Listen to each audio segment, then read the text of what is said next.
6:01, and on July 24th, I call this meeting of the Clear Creek Independent School District to order.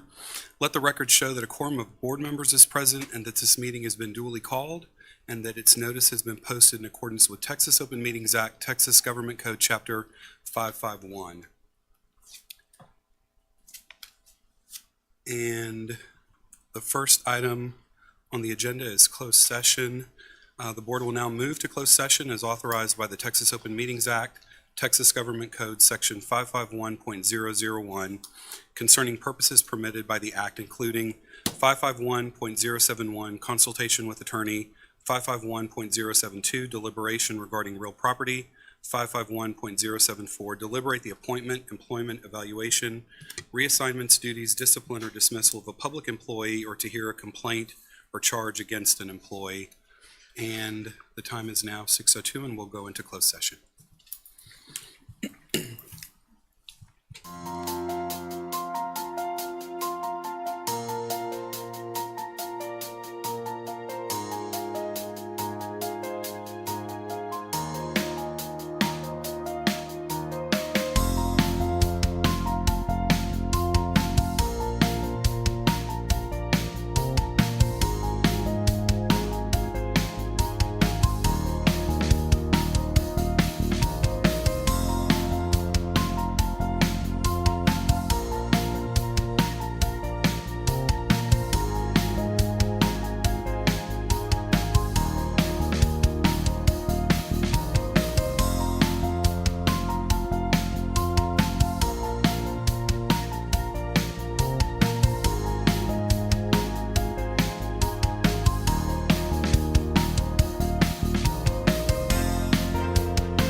go back into open session.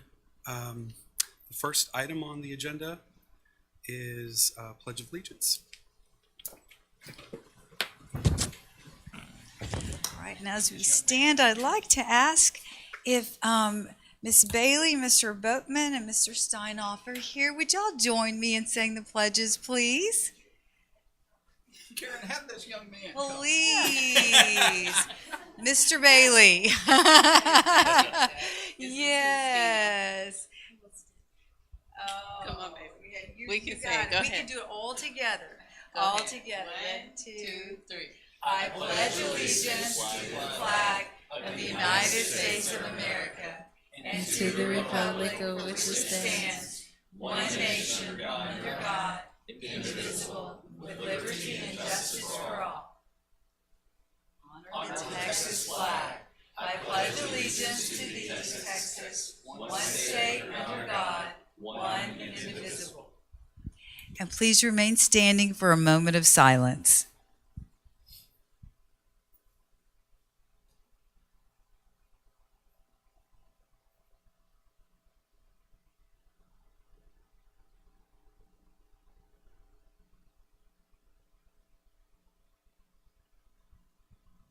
Thank you. And you may be seated except for our FAC chairs. Please stay up here with me. Thank you. Thank you so much. Great job. So you're going to have to remember how to do that. We're almost back in school. A few more weeks. That is so good. Well, I have just been honored to work alongside these volunteers, and I know we talked about this, but Monique Bailey, RJ Boatman, and Bill Steinhoff have just led the Facility Advisory Committee, volunteered. When we asked who would be willing to be the chairperson, all three said yes. And so could not have had a better group of leaders to support this amazing group. They took $1 billion of projects and pull that into 614 million, I believe, and worked tirelessly with an amazing team and a group of people for a potential bond. And as we continue to go through and get public input, we have been so appreciative of their diligence and their hard work on that. So on behalf of the Board of Trustees, really want to thank you for all the work that y'all have done, and continue just to support our district. And I know that I continue to say this, but parents, community, and school have a shared partnership in the education of our youth. And these leaders and this entire committee completely represents that. And we are so grateful for the volunteer work that is done on behalf of our children. So thank you so much. And we're gonna, we want to take a picture, but I'd also like to ask anybody in the audience, and I see, please join us. No, please come up. We'll take a picture of anybody else that's in the audience too. Thank you so much.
Yes.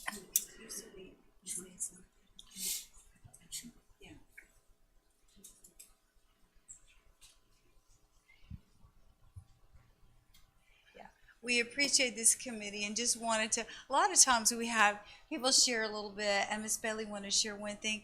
We always focus on kids, and that's our job. We're so grateful. Come here, Justino. Good evening, everyone. Put your hands down, baby. Some of you may remember a few meetings ago when I was bragging on Wedgwood and how well my son did in the special ed program. He has a full 504, IEP, all of that. And Ms. Christofferson did such a good job that he tested out of the special ed. He was the one I was speaking of. He did so well that his reading scores were above his math scores. And how do you do that as a diagnosed dyslexic? My oldest just graduated from Clearbrook. She had said at a certain point that she wishes that she had had Miss Christofferson when she was younger because she knows she could have done even better. So this is a product of our school district, and I wanted you all to see in 3D who I was talking about, because this is the kind of quality we're producing and that I'm happy to be able to push forward to continue to produce with what we're working on right now.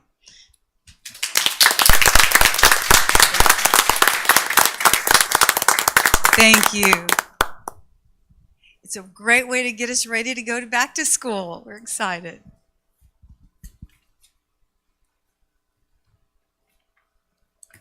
Okay, thank you, Dr. Engel. The next agenda item is district update. Great. Well, speaking of that, we are getting ready to welcome back a little over 40,000 students in Clear Creek ISD. Our campus leaders are back today, preparing for teachers to return and ultimately students. And tomorrow we'll gather for professional learning with a focus on student achievement, attendance, a culture of belonging, and financial stability. Our focus this year is the power of the CCISD STAR. Our people are the power of the STAR, and we will be investing in leadership development and creating a shared understanding of what Gold Star leadership looks like in Clear Creek ISD. And we're so grateful for the community members who've come out to learn about the tax rate election proposal, as well as give us feedback on the 3 potential bond proposals. All of this feedback that we've received will be shared with the board for an August decision. Our next meeting is this Thursday at 6 p.m. at Clear Lake High School, and this will be the first meeting that we will live stream. And I do hope everyone takes advantage of our new school funding basics course through Clear Creek ISD University. It is located online at www.ccisd.net, and it is a course developed or presented by Ms. Benzai, and I can proudly say I have a certificate of completion, and so encourage everyone. It's an excellent course. And finally, back to school forums open online beginning August 1st, and the first day of school is August 21st for transition grades, and then on August 22nd for all grades. Thank you. Thank you, Dr. Engel. The next item on the agenda is community input. The purpose of community input is for the entire board to receive feedback from citizens. The board will hear the public comments but will not respond, except as authorized by the Texas Open Meetings Act, to respond to an inquiry by a member of the public or by a board member with a statement of specific factual information, a recitation of existing policy, or to deliberate a proposal to place a subject on the agenda for a subsequent meeting. Matters brought forth that require a response will be addressed by the superintendent as appropriate. All information received is subject to verification. Community input is scheduled for 30 minutes and has 2 forms. Those requesting to address the board in advance of the meeting are granted 3 minutes to address their topics, and those who sign up this evening prior to 6:30 are granted 1 minute. In a district our size, there will certainly be issues or topics which will understandably generate considerable interest from the public. It's important that members of our community be able to address the school board respectfully, without disruption, and without fear of intimidation from other attendees. On behalf of the board, the superintendent, and CCISD staff, we welcome your input during CCISD school board meetings. We request that everyone exhibit the respect and understanding each person rightfully deserves when addressing the school board during the public input portion of the meeting. Our first speaker is Rob Mooring, and second is John Cobarubius. Is Mr. Mooring here? Okay, Mr. Cabarrus?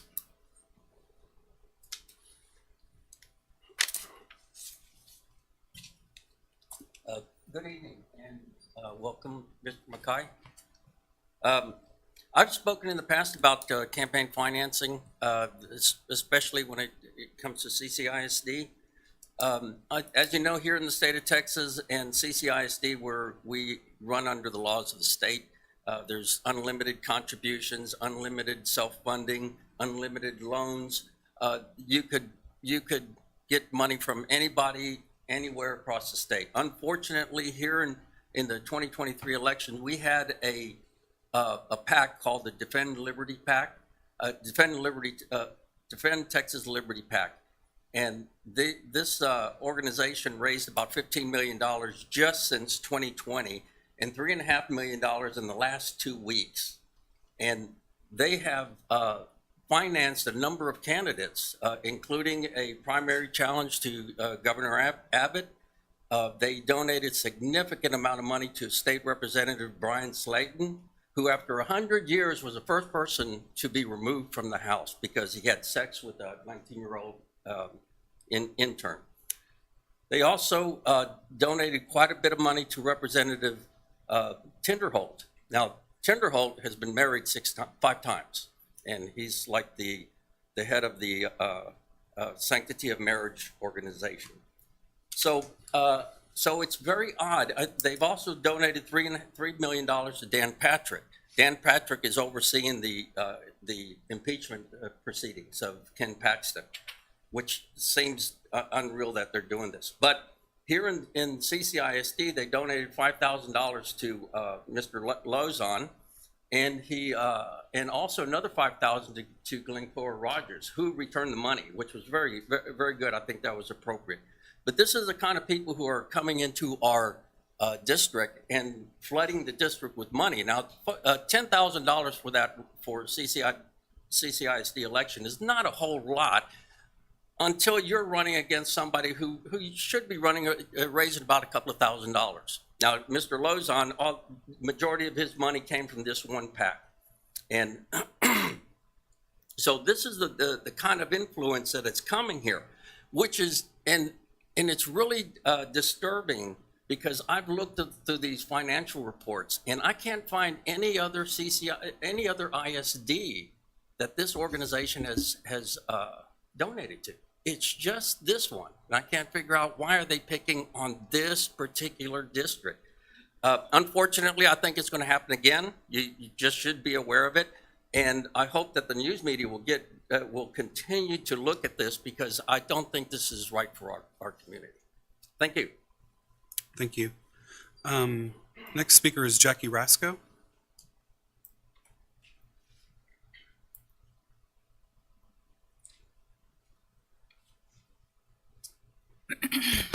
Good evening. My name is Jackie Rasco. I have 2 daughters at Ed White. I'd like to discuss the proposed bond and the huge red flags of lucrative spending.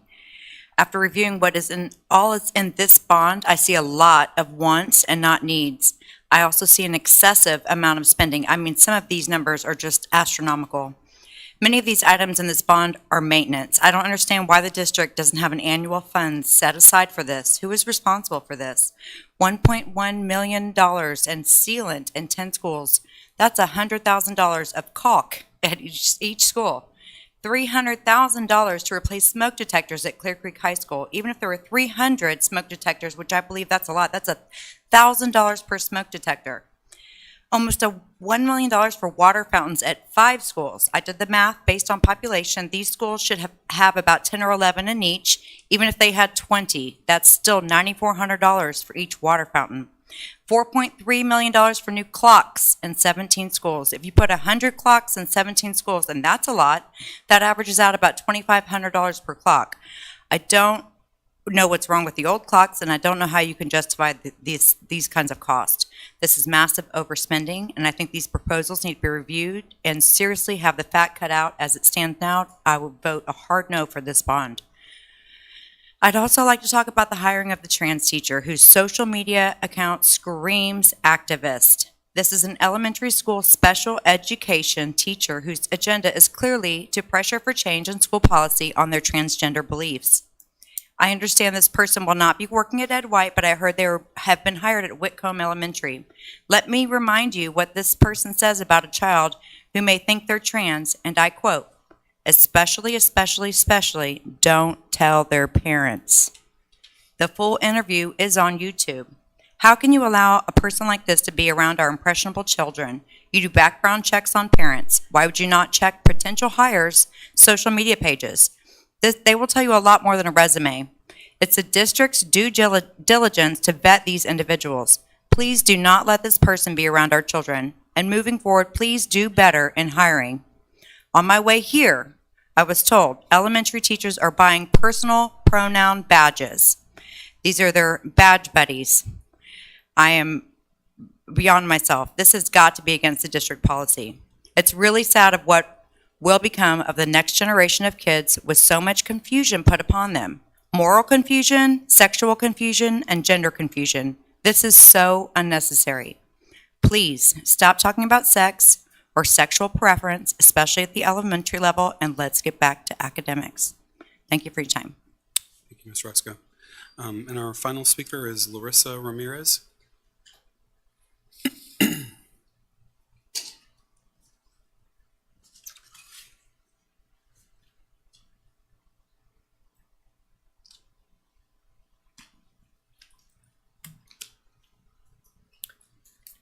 My name is Larissa Ramirez, and I'm a parent who is concerned with the latest bond proposal process. I'm going to keep it brief. So according to the CCISD website, a facility advisory committee was formed to advise the CCISD Board of Trustees on funding of capital projects over the next 3 to 5 years. That's a huge responsibility. So I asked myself, well, who's in this committee, right?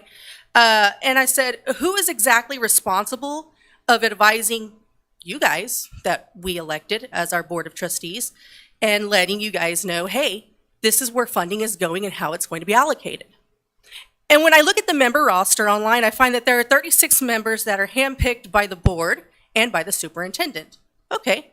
I also see that there are 29 members who are parents who applied, which in my opinion creates an uneven playing field there. Additionally, the facilities advisory, I'm going to still go because I signed up ahead of time. I'm sorry, the policy is if you sign up today, it's before 6:30, it's a 1-minute time frame, or if Okay. you've signed in advance, it would be 3 minutes. You definitely could submit any additional information that you have that you would like the board to receive as far as your written Sure. comments to Greta right behind you. She'll be able to take that.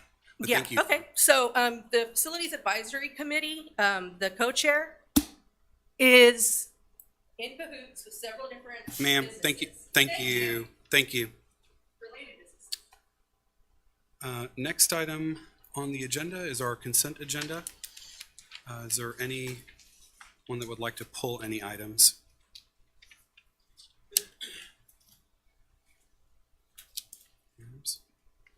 Seeing none, I'll entertain a motion. Mr. President, Mr. Cunningham? I move that the board approves the consent agenda as proposed. Thank you, Mr. Cunningham. Any questions or comments before taking a vote? Seeing none, all those in favor of accepting the consent agenda item as presented, please raise your hand. Thank you, and it's unanimous. Thank you, Mr. Cunningham.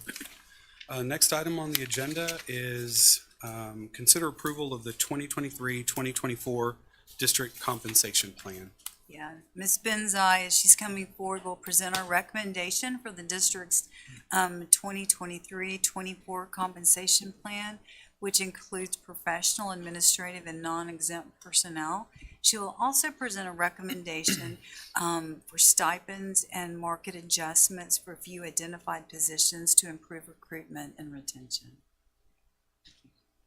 Okay, good evening. Tonight, we're asking for board approval of the 23-24 compensation plan. During development of this plan, we surveyed our area peer districts in salary and in stipends, and we also identified areas within CCISD in which we struggle with recruitment and retention of staff. So the plan that we're providing for your approval tonight considers 3 factors.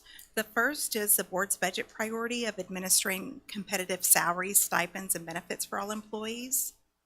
Second is consideration of our current budgetary environment we're facing along with other school districts across the state due to lack of increased state funding, inflation, and stagnant growth in our enrollment. This plan's fiscal impact is estimated at $5 million per year. And third, we carefully watched each legislative session to see if there would be any impact on compensation. At this time, we're uncertain if a future special session will provide for any compensation increases.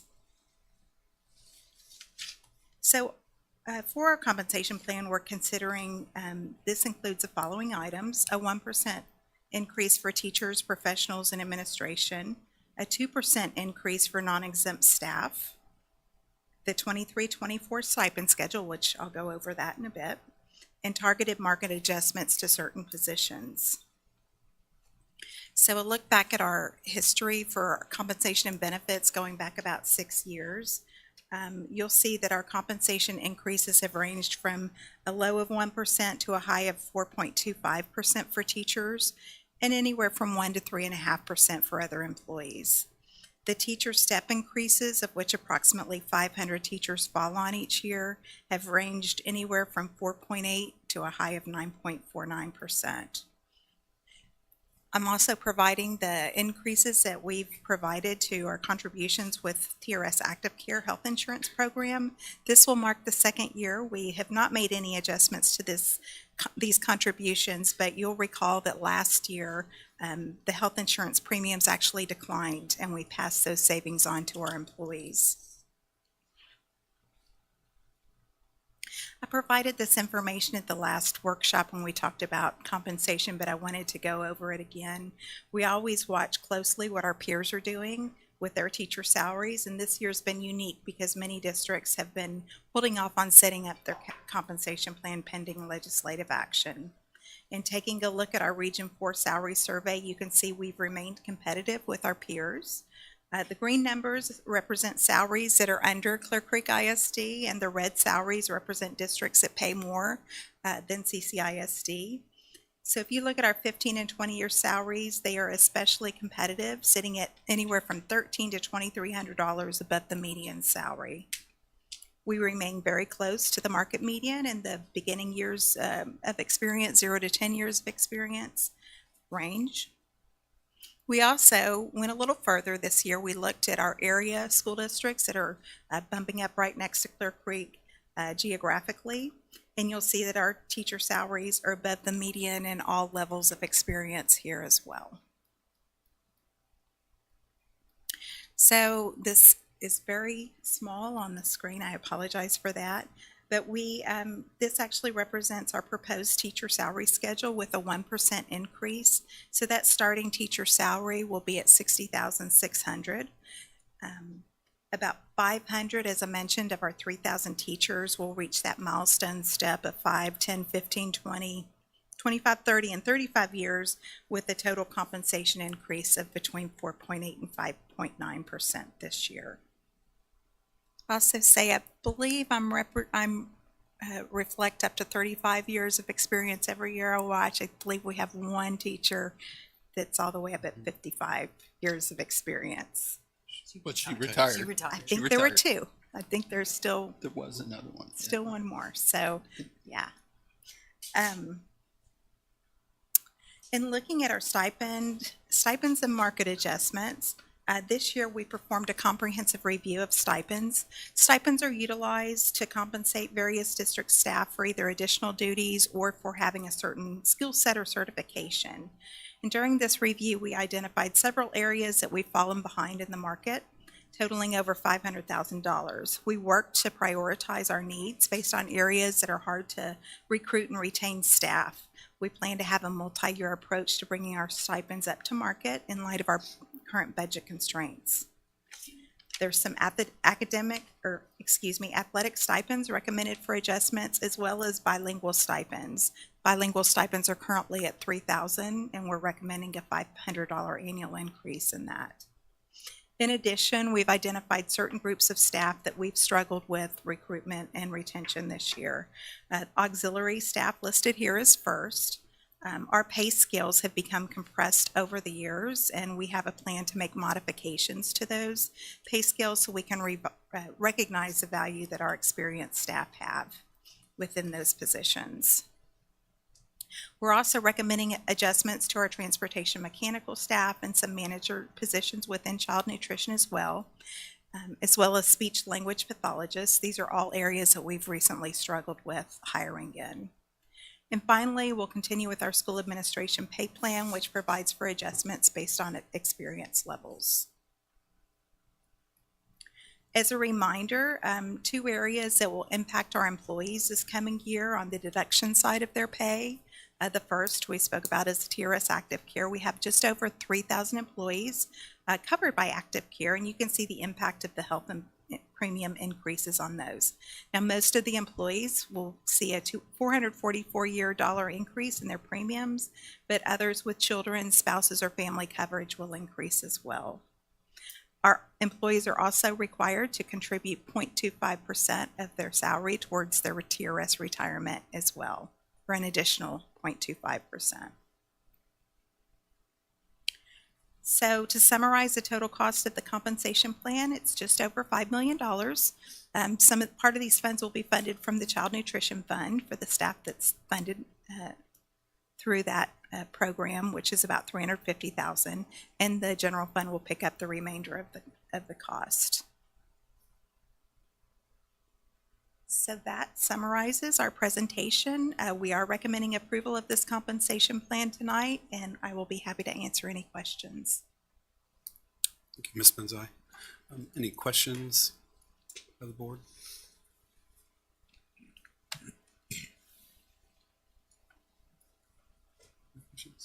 Mr. Bowles? Yeah, not really a question, but I know there was extensive discussion at the workshop, kind of over all aspects of this. And so I think we got a lot of our questions answered then. But having the hourly employees get a 2% raise, I think in addition to like more of a raise than the 1% across the board raise, I think does satisfy a lot of the concerns that the benefit cost increases would fall upon them more heavily. So thank you for incorporating that into the final proposal. I think that's a good inclusion. Thank you, Mr. Bowen. Any other questions? Mr. Larson? I just have one comment, and that's it's very frustrating with the budget constraints that we have and how hard we have to juggle things to make our ends meet, that we cannot even keep up with inflation on this. I certainly would like to be able to do that, but it's just not practical, unfortunately. I do appreciate that we are able to stay fairly competitive with other districts in the area with regard to our teacher salaries and the rest of our staff's compensation. Thank you, Mr. Larson. Any other comments? Ms. Benzai, I'll just say thank you to you and the team that have continued to work a variety of different scenarios at a time where we are facing lots of challenges. And I know you mentioned the total cost at $5 million, and it's a significant number when we consider the budget position that we're in. But we appreciate the fact that you all are taking into consideration what it takes to remain competitive, to continue to attract and retain strong teachers in our classrooms, to ensure we have the administrative support and oversight of the programs and activities that we have for our students. Those things in our expectation does not decrease with budget challenging times. And we have shared with the public in the past about decreases in staff numbers and units.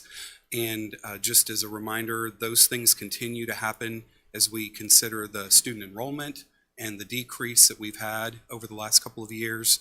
And this is also matched with savings that we've seen as a result of that. And so Mr. Bowen did mention you shared quite a bit of information and we appreciate you doing that previously and coming tonight. I know there's not lots of questions, but there's been a lot of discussion about this and how important it is as we think about inflation and about escalating costs, especially around healthcare and other services that our staff receive. And so without any further questions, thank you, Ms. Benzai. Without any further questions, I'll entertain a motion. Mr. President, Ms. Cheka? I'd like to move that we accept the recommendation of the superintendent that the 2023 to 2024 district compensation plan be approved as presented. Thank you, Ms. Cheka. Any further questions or comments? Seeing none, we'll take a vote. All those in favor, please raise your hand. Thank you, and it's unanimous. Thank you, Ms. Benzai. The next item is consider approval of scheduling a public hearing to discuss the 2023-2024 budget and proposed tax rate. Okay, so each year during the budget process, the Board of Trustees must hold a public hearing to discuss the budget and proposed tax rate. Once staff has completed all the truth and taxation calculations, we will prepare a notice of public meeting to discuss the budget and tax rate that will be published and posted. This notice contains many items. It contains the time, date, and location of the public hearing, the proposed tax rate, appraised and taxable value of new property and all property for this year and last year, bond indebtedness, and comparison of proposed tax rates with last year's rates. It also contains the voter approval tax rate and fund balances. This notice has to be published 10 to 30 days prior to the public hearing. So tonight we are asking the board to approve scheduling the public hearing for 6 p.m. on Monday, August 21st. I'll be happy to answer any questions. Thank you, Ms. Benzai. Any questions from the board?